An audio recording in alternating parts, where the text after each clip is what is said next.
outros projetados como tecnologias de uso civil, mas que foram adaptadas ao emprego militar, né? Por exemplo, algumas tecnologias civis adaptadas ao emprego militar.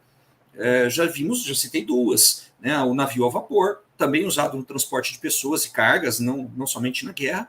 As ferrovias, a priori construídas para atender uma necessidade econômica, social e econômica, né? Transporte de pessoas e cargas, mas que rapidamente foram adaptadas ao transporte militar, né?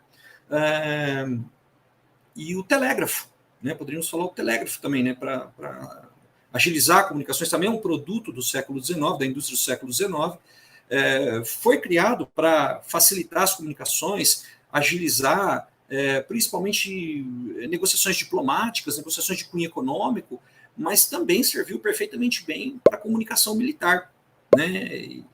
Comunicação entre lideranças políticas e chefes militares, né? As lideranças políticas que ficavam longe dos campos de batalha e os chefes militares que estavam nesses campos de batalha, né? Na Guerra da Crimeia nós já temos o uso de telégrafo, por exemplo, pelos franceses e pelos britânicos para conectar, né, os seus respectivos governos em Paris e Londres aos comandantes no teatro de operações da Crimeia, no campo de batalha na Crimeia.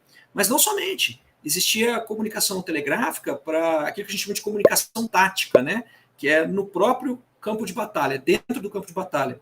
Então, o comandante em chefe de um exército precisava, por exemplo, manter comunicações com comandantes de subunidades do seu exército, né? Isso também existia, também era possível, né? Perfeitamente possível, como aconteceu de fato nessas três guerras.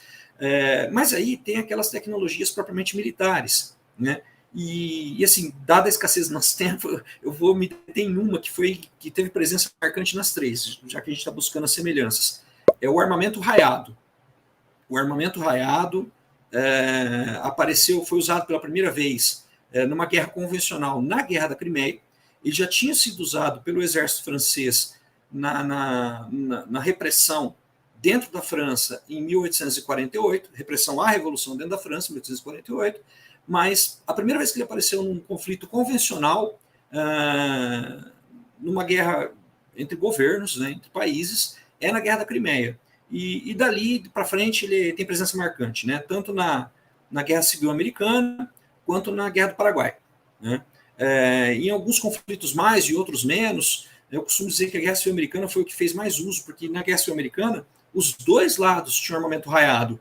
Mas assim, isso não quer dizer que o armamento, o oposto do arraiado, que seria o armamento de alma lisa, deixou de ser usado. Pelo contrário, ele foi muito usado e era bastante mortal, ainda no final da Guerra do Paraguai, que é a última dessas três, né? E para além, né, nós vamos ver esses armamentos sendo empregados depois nas guerras da unificação alemã, nas guerras da unificação italiana, nas guerras russo-turcas da segunda metade do século XIX, até mesmo lá na guerra russo-japonesa de 1905, na Ásia, na Manchúria, né? Mas assim, são apenas algumas poucas semelhanças. Poderíamos falar de uma semelhança no campo sanitário, né? Questões de ordem sanitária também. Essa questão que você falou da semelhança é muito interessante, que até você, eu lendo o seu trabalho, uma coisa que me chamou a atenção, eu já fiz vídeo aqui no canal sobre a fotografia. É nesse contexto que surge a fotografia, né? Que a fotografia é empregada. A primeira guerra, eu acho, a ser fotografada foi a Guerra da Crimeia, depois teve a Guerra do Paraguai, a Guerra da Secessão. Entra a figura do fotógrafo de guerra, que até hoje existe. E é muito interessante a gente parar para pensar, embora seja fotos estáticas, mas você já vê a fotografia atuando nesse contexto da guerra. Sim. É muito interessante. Você já deu uma pincelada da próxima pergunta que eu gostaria de fazer. Quais eram as tecnologias militares desse período, que foi desenvolvida para isso? Uma coisa que eu queria que você falasse, que é sobre o balão. Eu fiquei até surpreso, que o balão foi empregado na Guerra do Paraguai. Sim. Então, vamos começar por ele. É outra tecnologia industrial, né? Mais usada na segunda metade do século XIX, mas que tem origem na Revolução Francesa.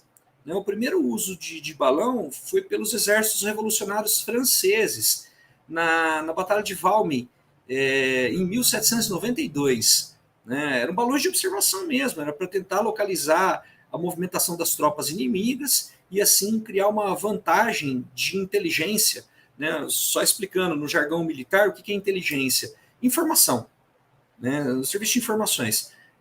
Então, garantir uma vantagem em nível de informações ao comandante do exército que fazia uso desses equipamentos, desses balões. Então, vamos lá, o balão começa a ser usado nas guerras revolucionárias francesas do final do século XVIII. Porém, nas guerras de meados do século XIX, o uso dele foi intensificado, né? Na Guerra da Crimeia tem emprego de balões de observação, também como na Guerra de Secessão Americana e na Guerra do Paraguai. Só que os balões eles sofriam de algumas limitações, né? Quais limitações? O alcance da visão é o alcance de um olho, um alcance normal da visão humana, de um olho humano, apoiado em lunetas, em telescópios, em binóculos, que eram bem mais modestos, bem mais simples do que os que nós possuímos hoje, né? Então, a exatidão das observações não era das melhores, né? Fora isso, o inimigo em terra, vendo um balão acender, adotava imediatamente contramedidas, né? Eu costumo dizer o seguinte, João: toda tecnologia empregada numa guerra, seja ela uma tecnologia propriamente militar ou uma tecnologia civil adaptada ao uso militar, ela encontra sempre encontra sempre dialeticamente a sua contestação do outro lado, né? Então, se você tem a metralhadora automática de um lado, do outro lado você vai ter medidas para tentar diminuir o efeito da metralhadora. Se você tem aviação de um lado, o outro lado não tem aviação, ele vai adotar medidas para impedir que a sua aviação seja eficiente, né? A mesma coisa acontece com o balão. Então, por exemplo, toda vez que um balão acendia, o lado que estava sendo observado imediatamente começava a acender fogueiras também, né?